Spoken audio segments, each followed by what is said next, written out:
Here's what I recommend to be the top sales rep in whatever company that you're doing and make six figures. To work and from work was an hour for me. That's 2 hours a day. So instead of listening to the music, I'd listen to podcasts. And I did the math and I was like, if I do 2 hours of podcasts a day, that's 10 hours of podcasts per week. That's 40 hours of podcasts per month. I'm getting a full week's worth of training, able to have fun with my friends outside of work. Just that put me ahead like so fast. This is how it started for me. I overheard my coworker talking about how he just closed on a fourplex in Cleveland.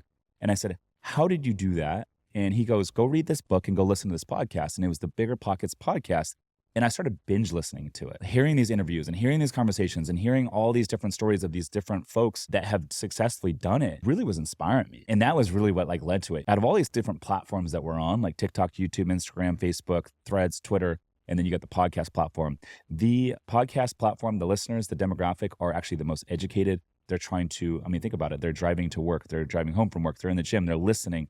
They're trying to legitimately better their lives versus just waste time scrolling 30-second TikToks or 45-second Instagram reels. And so the demographic that listens to the podcast, they are the most sophisticated, they're the smartest, the most intelligent, and they tend to have the highest net worth out of all the people that listen to all those different platforms out there.